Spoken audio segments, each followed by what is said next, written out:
m'appelle Guillaume Niquez. Je vais vous parler de mon travail qui s'intitule Sur les routes de Kigali, évolution des pratiques de petite corruption. Donc, merci beaucoup pour cette opportunité. Et je dédie cette présentation aux taximotos qui m'ont parlé pendant cette recherche, parce que c'était leur volonté que justement, à travers ce genre de présentation, on puisse sensibiliser sur les difficultés, les souffrances auxquelles ils font face tous les jours dans leur quotidien. Donc voilà, donc je suis très content d'être là et de pouvoir parler donc de ce sujet. Donc je vais vous parler d'abord du but de ma recherche et de son approche méthodologique. Ensuite, du terrain en lui-même, donc bien sûr les taximotos, les autorités et le cadre légal sur l'anticorruption, assez brièvement, et puis les résultats de la recherche.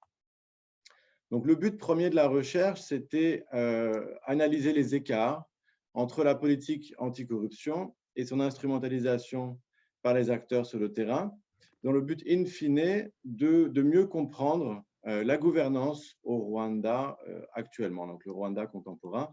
Donc, c'est une étude de cas que je vais vous présenter. J'ai utilisé une approche méthodologique assez particulière. Ça s'intitule La théorie des normes sociales, qui a été développée par Christina Bicchieri, et dont le but est de comprendre les comportements et les attentes des individus, dont le but également de mesurer le niveau de dépendance qu'il y a entre les acteurs. Donc, si je clique, oui, ça marche, super. Si vous êtes un taximoto, comme ici, vous arrivez à un carrefour, vous allez avoir des attentes empiriques, c'est-à-dire vous allez vous comporter en fonction aussi du comportement des autres personnes en présence. Donc, le contexte est primordial, donc ça faisait partie de l'analyse. Mais il y a également des attentes normatives, c'est-à-dire que le contexte social dans lequel évoluent les acteurs a une influence également sur leur comportement. Donc, imaginons, je suis le moteur, je pense que les autres pensent que je dois me comporter d'une certaine manière. En l'occurrence, ici, par exemple, respecter le code de la route. Sinon, il peut y avoir sanctions. Ça peut être des insultes, des klaxons, etc. Donc, je dois respecter ces attentes normatives. Et donc, l'analyse de Bicchieri nous permet donc de comprendre cette rationalité des taximotos, les attentes sociales, donc les aspects cognitifs, mais aussi les jeux de pouvoir dans lesquels s'inscrivent ces taximotos avec les autorités, les normes sociales auxquelles ils font référence, et puis d'une manière un peu plus indirecte, faire référence donc, à l'environnement légal, politique, économique, qui influence également ces actions étudiées. Donc, la petite corruption, c'est un prisme pour comprendre le milieu étudié. J'ai réalisé 120 entretiens entre 2013 et 2019 pour voir l'évolution de ces comportements et des attentes normatives auprès des motards et puis d'une manière moindre auprès des coopératives de taximoto et de la police. J'ai réalisé en catimini des observations sur les checkpoints de police et puis des observations participantes avec les taximotos pour voir les interactions entre les taximotos et les autorités. Voilà, donc l'environnement étudié, les taximotos de nouveau, qu'on voit ici. On parle d'environ 15 000, peut-être même un peu plus maintenant, de 15 000 taximotos à Kigali. Il y en a 70 000 de licences enregistrées au Rwanda, donc c'est vraiment le moyen de transport par prédilection au Rwanda. Ce sont essentiellement des jeunes chauffeurs qui sont très travailleurs, ils travaillent vraiment beaucoup, de jour comme de nuit, qui jouissent plutôt d'une bonne réputation dans leur quartier, parce que c'est la classe moyenne, ils ont quand même un revenu assez conséquent grâce à leur activité professionnelle, mais une réputation un peu moins bonne, voire pas bonne du tout, dans les médias et dans les politiques publiques, notamment dû à des attentats qui avaient été perpétrés il y a quelques années, donc des grenades qui avaient été lancées sur les marchés à Kigali. Et donc, on les avait lancées depuis des taximotos, donc on a associé les taximotos à des criminels, des voyous, etc. Et puis, c'est vrai qu'il y a quand même aussi beaucoup d'accidents de la route à Kigali. Donc, on considère qu'ils sont responsables. Donc, ils ne jouissent pas forcément d'une bonne réputation. On a également comme acteur la police routière. Donc là, c'est environ 5000 agents. C'est un corps qui est bien encadré avec des briefings éthiques pour les nouvelles recrues. Il y a un centre éthique, il y a des codes de conduite, enfin un code de conduite en particulier. Voilà, il y a vraiment un encadrement très strict de la police routière, mais qui a délégué une partie de son autorité aux coopératives de taxi-moto, qui elles aussi donc, ont un rôle pour réguler la conduite dans l'espace public sur les routes. Vous voyez ici, par exemple, le gilet que portent les taxi-motos avec le nom de la coopérative, la Fervacotamo, le parking de rattachement de ce pilote, donc Abarouza, et puis même son numéro d'immatriculation individuelle que vous voyez en haut du gilet. Mais pour autant, il n'y a pas autant de contrôle de ces coopératives qu'on peut en trouver au sein de la police. Il n'y a pas de code de conduite, il n'y a pas bon, il y a beaucoup d'aspects qu'on ne retrouve pas dans la police, en tout cas. D'où une certaine opacité, on reviendra tout à l'heure. Voilà une petite illustration donc, d'un projet, donc l'anticorruption au Rwanda, dans le contexte étudié ici, où on voit que c'est un modèle voyageur, donc développé, conceptualisé comme modèle objectivé par les agences de développement. Puis, donc, il arrive au Rwanda, donc il est reconceptualisé, développé par le gouvernement du Rwanda. Donc, on a vraiment une théorie du changement, mais dans la pratique, dans l'implantation, on voit que les acteurs en présence qui sont étudiés ici ont des marges de manœuvre. Donc, à travers des relations de pouvoir qui peuvent être de domination, des relations informelles. Si vous regardez la ligne en pointillé, par exemple, entre la police routière et les agents de sécurité, vous voyez une relation informelle qui favorise donc cette instrumentalisation, cette transformation d'une politique publique en fonction de l'intérêt des parties prenantes. Pourquoi? Parce que justement, ils ont accès à certaines ressources. Ça peut être une ressource politique, juridique, humaine, financière, etc. Et donc, ça leur octroie donc une marge de manœuvre dont ils vont jouir, ils vont utiliser donc pour leur intérêt personnel ou collectif aussi. On va y revenir tout à l'heure. Et donc, transformer cette politique publique. Tout ça, pourtant, dans un cadre légal, juridique contraignant. On a une loi anticorruption qui est assez bien, dans le sens où on a quand même voilà, des mesures coercitives assez fortes, de 2 à 10 ans de prison pour toute personne qui s'enrichirait de manière illicite.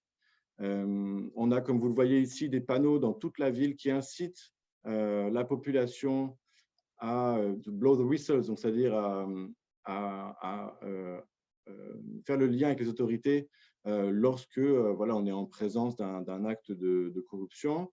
Voilà, donc on a vraiment une image de marque au Rwanda qui est basée sur l'anticorruption. On pourrait dire du marketing politique dans le sens où ça permet à l'État de montrer son action, d'avoir accès à l'aide au développement. Donc, c'est une lutte contre la corruption qui se donne à voir et qui est très présente au Rwanda. Et pour autant, donc, comme le montre le papier que je vous incite à lire, on a de la petite corruption.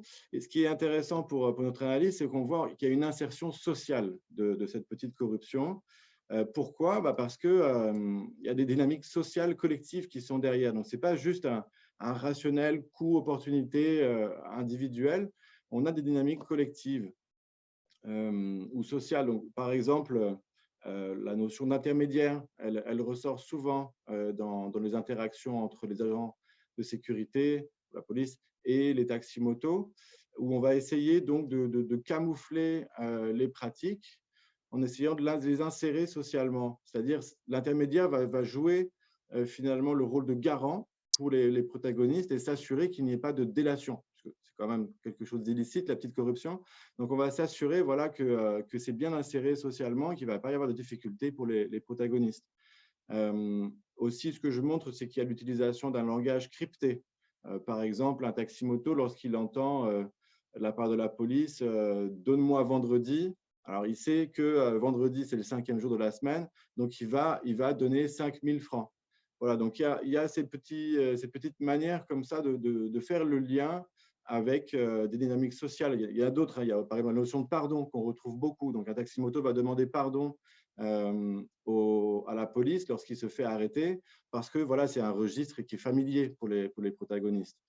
Puis lorsque je parle de dynamique collective, c'est aussi parce que l'image dont je vous parlais tout à l'heure des taxis-motos, qui est plutôt mauvaise dans les médias, bah, finalement, elle favorise un rapport de force où, parce que les taxis-motos sont en dessous dans l'échelle sociale des agents de sécurité, parce que justement, ils sont mal considérés, donc il faut les corriger, si vous voyez. Ou alors parce que le statut des policiers est considéré comme supérieur à celui des taxis-motos, bah, finalement, l'ordre existant favorise les pratiques illicites. Voilà. Pour autant, on n'a pas une norme sociale de la corruption, pas du tout. On peut s'appuyer sur des normes sociales au Rwanda pour voilà, continuer, perpétuer ces pratiques. Je pense par exemple à une norme de réciprocité qui est très présente, mais il n'y a pas de norme sociale de la petite corruption au Rwanda. Mais donc, vous voyez quand même le paradoxe, c'est que la petite corruption qui pourrait apparaître comme quelque chose de complètement en dehors de l'ordre existant et qui s'y oppose, ben, finalement, au contraire, elle s'appuie sur des dynamiques de pouvoir qui existent et finalement va même les renforcer. Et donc, on a une institutionnalisation de l'informel. Pourquoi? Comme je le disais tout à l'heure, les coopératives font vraiment partie du schéma de gouvernance de la délivrance des services publics. Donc, elles ont vraiment un rôle stratégique pour l'État, pour mettre en œuvre ces politiques publiques. Et donc, finalement, ce mélange du formel et de l'informel, ça brouille les pistes entre ce qui est légal et illégal. Et en même temps, ça insère les règles dans un contexte social, donc ça facilite en même temps, comment dire, ça aide le pouvoir à être présent partout de manière capillaire. Donc on rappelle le pouvoir même finalement à travers des interactions qui ne sont pas forcément légales. Les pratiques de corruption sont stables, je le montre, entre 2013 et 2019, elles restent très présentes malgré le changement des acteurs. Donc, si en 2013, c'était la police qui était plus corrompue, en 2019, c'est beaucoup plus les agents de sécurité qui appartiennent aux coopératives de taxi-moto, mais les pratiques en elles-mêmes n'ont absolument pas changé et la manière d'interagir entre les acteurs n'a absolument pas évolué. Le turnover des taxi-motos est également très grand et pourtant, voilà, c'est un savoir-faire qui se véhicule d'une génération à une autre de taxi-moto. Donc, on voit bien que ça dépasse la notion individuelle.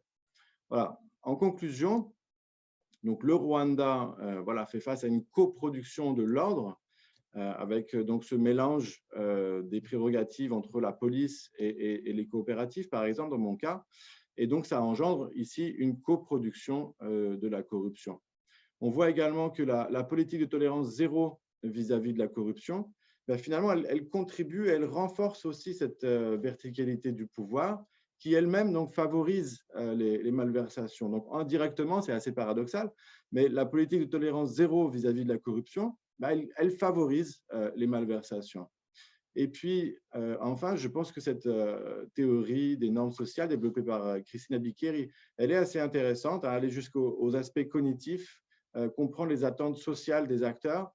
Je pense que c'est utile pour les praticiens du développement, et pas que, pour mieux comprendre le contexte d'intervention et finalement avoir une théorie du changement voilà, qui considère mieux comment une politique publique va être instrumentalisée, transformée par les acteurs. Et donc, comprendre ça en amont, je pense que ça pourrait réduire les écarts entre ce qui est conceptualisé et finalement ce qui arrive sur le terrain. Voilà. Merci beaucoup de votre attention.